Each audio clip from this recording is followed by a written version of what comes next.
रास्ता सफलता की ओर, द वे टुवर्ड सक्सेस। सभी मित्रों को मेरा नमस्कार। मैं इमिटेशन ज्वेलरी के बिजनेस में 20 साल से जुड़ा हूँ। आज ये इंडस्ट्री और इसके जैसी कई स्मॉल स्केल इंडस्ट्रीज मंदी के माहौल से गुजर रही है। ये सभी में सबसे बड़ी तकलीफ पेमेंट का रोलिंग न होना ये है। इस परिस्थिति में मैन्युफैक्चरर्स को जो आर्थिक परेशानियां हो जाती है, इससे बाहर निकलने के लिए मैं अपने विचार प्रस्तुत कर रहा हूँ। आज से 10-15 साल पहले तक इस इंडस्ट्री का माहौल कुछ इस तरह था। डिमांड के सामने सप्लाई कम थी। मैन्युफैक्चरर्स को साल के 365 दिन काम मिला करता था। रॉ मटेरियल की कॉस्ट सबसे ज़्यादा थी, प्लेटिंग की कॉस्ट ज़्यादा थी। बाकी सारे खर्चे जैसे labour cost, electricity charges, telephone bills, कारखाने की जगह का रेंट, ट्रैवलिंग एक्सपेंसेस और घर के सारे खर्चे, राशन, दूध, दवाइयाँ, स्कूल फीस आज के मुकाबले बहुत कम हुआ करती थी। मार्केट में पेमेंट का रोलिंग भी 15 दिन से लेकर ज़्यादा से ज़्यादा 2 महीने तक हुआ करता था। इसलिए मैन्युफैक्चरर्स ने तरक्की भी अच्छी की, पर आज माहौल इससे बिल्कुल उल्टा है। मार्केट में डिमांड से ज़्यादा सप्लाई है। मैन्युफैक्चरर्स के पास साल के 365 दिन काम नहीं रहता। रॉ मटेरियल की कॉस्ट सबसे कम है, प्लेटिंग की कॉस्ट भी कम है, पर बाकी सारे खर्चे जो पहले मायने ही नहीं रखते थे, जैसे labour cost, electricity charges, telephone bills, कारखाने की जगह का भाड़ा, ट्रैवलिंग एक्सपेंसेस और घर के सारे खर्चे उस वक्त के मुकाबले कम से कम 10 गुना बढ़ गए हैं। और ये सारे खर्चे मंथ खत्म होते ही मैन्युफैक्चरर्स को चुकाने ही चुकाने हैं। वो उसे दूसरे महीने पर नहीं डाल सकते। मार्केट में 5% व्यापारी ही ऐसे हैं जो वक्त पर पेमेंट देते हैं। बाकी सारे व्यापारियों का पेमेंट देने का कोई परफेक्ट सिस्टम नहीं है। और कुछ सालों से इस तरह के मैन्युफैक्चरर्स की मार्केट में एंट्री हुई है, जिन्हें रॉ मटेरियल में, प्लेटिंग में, लेबर में क्रेडिट मिलती है, तो वे लोग कॉस्ट रेट में ही मार्केट में माल बेच देते हैं। मार्केट में उन्हें रेट सस्ता होने की वजह से सपोर्ट भी अच्छा मिलता है, वक्त पर पेमेंट भी मिल जाता है। और इस तरह के मैन्युफैक्चरर्स जब रॉ मटेरियल का पेमेंट देना हो, प्लेटिंग का पेमेंट देना हो, लेबर का पेमेंट देना हो, तो हाथ खड़े कर देते हैं, या फिर अपने कारखाने की जगह बदल लेते हैं, या फिर आज पेमेंट देता हूँ, कल पेमेंट देता हूँ, इस तरह से सालों साल धक्के खिलाते हैं। पर जो ईमानदार मैन्युफैक्चरर्स है, जिन्हें वक्त पर पेमेंट देना ही देना है, वो इस तरह से कंपटीशन रेट में माल बेच नहीं पाता। इसलिए उनकी हालत पानी में जैसे पानी के बिना मछली की हो जाती है, वैसे ही हो जाती है।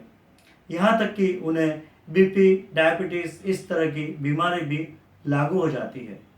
यहाँ के व्यापारी बाहर गांव के व्यापारियों को भी उधार में 3 महीने से लेकर 12 महीने तक की उधारी पर माल बेच देते हैं, क्योंकि उन्हें कोई ज़्यादा परेशानी नहीं है। उधार में माल आता है, उधार में माल देना है। और बाहर गांव 90% बिजनेस कैश बेसिस पर है। यही कैश बेसिस पे लिया हुआ पेमेंट वही लोग एडवांस पेमेंट देकर इंपोर्टेड माल मंगाते हैं, या मंथली सेविंग करके प्रॉपर्टीज़ में इन्वेस्ट करते हैं। और यहाँ का मैन्युफैक्चरर्स जो दिन रात एक करके माल बनाता है, मार्केट में जाके बेचता है, वो अपने ही पेमेंट के लिए 3 महीने से लेकर 9 महीने तक धक्के खाता है, और उन्हें पेमेंट के बदले कोर्ट की तरह तारीख पे तारीख मिलती है। तो किसी भी तरह इस पेमेंट टर्म्स को सुधारना है, चेंज करना है। जब सारे खर्चे मंथली बेसिस पर है, तो मार्केट में पेमेंट की टर्म 3 महीने से लेकर 9 महीने तक क्यों है? इस तरह से आज के ज़माने में मैन्युफैक्चरर्स कभी भी तरक्की कर ही नहीं पाएगा, क्योंकि उन्हें सारे खर्चे मंथ खत्म होते ही देने हैं, और उनका माल 3 महीने से लेकर 9 महीने की उधारी तक बेचना है। तो इस तरह से वो ना यहाँ का है ना वहाँ का है, उसका टर्नओवर का एक लिमिट हो जाता है, उसकी तरक्की कभी हो ही नहीं सकती है। इसीलिए मार्केट में पेमेंट की टर्म 45 दिन से लेकर ज़्यादा से ज़्यादा 60 दिन तक की होनी चाहिए। उससे ज़्यादा अगर दिन हो जाते हैं तो उसके ऊपर 24% का इंटरेस्ट भी चार्ज करना चाहिए। अगर ये पेमेंट की टर्म सभी जगह पर लागू हो जाए तो इससे तरक्की ही तरक्की है।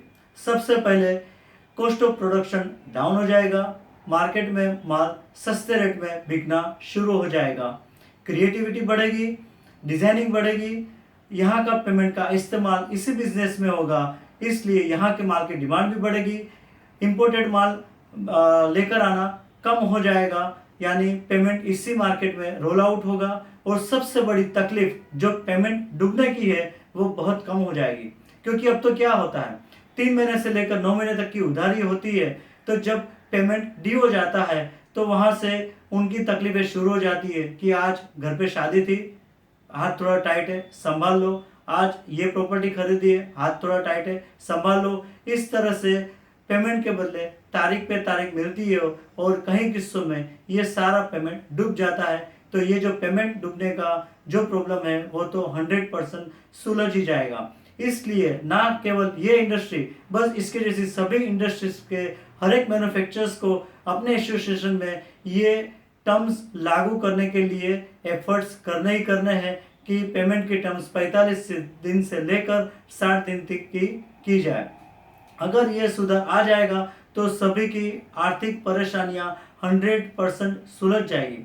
वृक्ष फल तभी देता है जब उसकी जड़ों को पानी दिया जाए।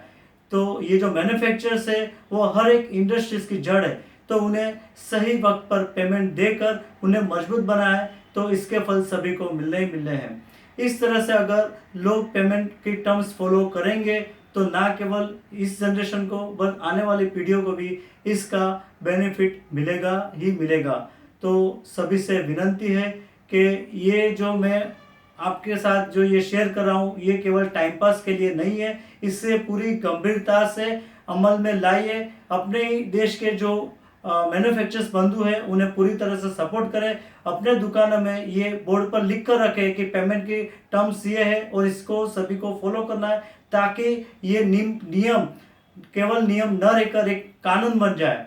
और इसी तरह I request to put efforts in this direction, और मेरे विचार को शेयर करें, फॉलो करें, और मुझे सुनने के लिए आप सभी का धन्यवाद।